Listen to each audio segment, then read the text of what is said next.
asalaamaaleykum tey dañuy ñëw étudier li nga xam ne moom mooy suñu weer wi ginnaaw bi ñu étudier planète système solaire yëpp benn par benn te dina ñëw ci weer wi pare ñëw ci jant bi noonu ba li fi nekk yëpp daanaka jeex. suñu weer wi nag am na ñaari xar kanam bi jàkkaarloog yéen mooy bi nga xam ne mosuñu ko wan, bii ni jàkkaarloog suñu suuf si mooy bi nga xam ne moom lañ xàmmee moom la ñuy wan heure bu nekk. loolu nag luy waral ne weer wi mën nañoo gis beneen xar kanam mooy ne temps bi muy jël pour wër suñ suuf si, maanaam suy wër suñ suuf si nii temps bi muy jël même temps boobu lay jël pour wër boppam. suy tourné di wër suuf si, maanaam su temps bi di dem nii yéen a gis mi wër suuf si dafay tourné waale di wër boppam. léegi nag su wëree tuuti dafay tourné waat heure bu nekk dañuy jox même xar kanam bi. su waraatee tuuti tourné waat lu tolloog noonu, moo tax heure bu nekk weer wi même xar kanam bi lañuy gis. pax yi nga xam ne yéen a ngi koy gis ci weer wi yi ay cratère la, maanaam ay xeer ñoo jugee ci asamaan wala fenn ci environ bi daanu ci. su daanoo nag def ci pax, loolu moo waral weer bi am ay pax yu bari yi nii yëpp ngeen di gis. yii nii yëpp yu ñuul yi ngeen di seen ci kaw weer wi yëpp ay pax yu yi nga xam ne ay astéroïdes yu daanu ci weer wi ñoo ko waral.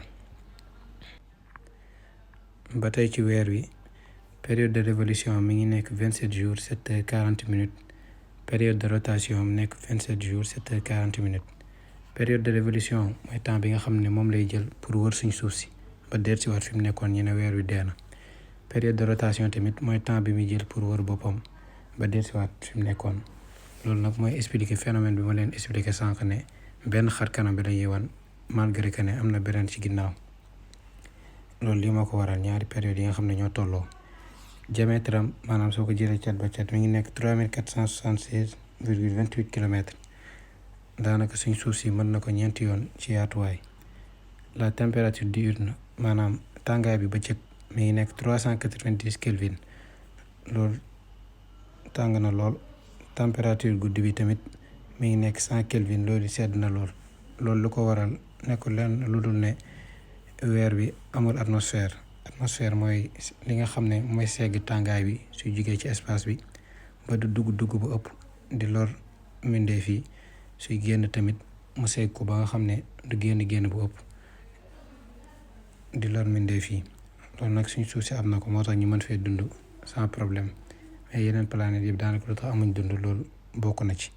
gravité à la surface maanaam soo tëbee doole bi lay xëcc pour nga wàcc mi ngi nekk 0,17 G.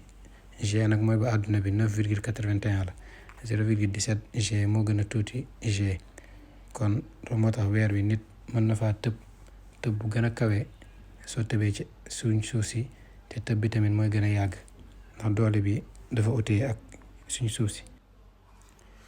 inclinaison de l'axe maanaam ni mu dëngee ak ni muy waree suñ suuf si mi ngi nekk 6,69 degré. distance de la terre lu mu sëree suñ suuf si mi ngi nekk 384 kilomètres.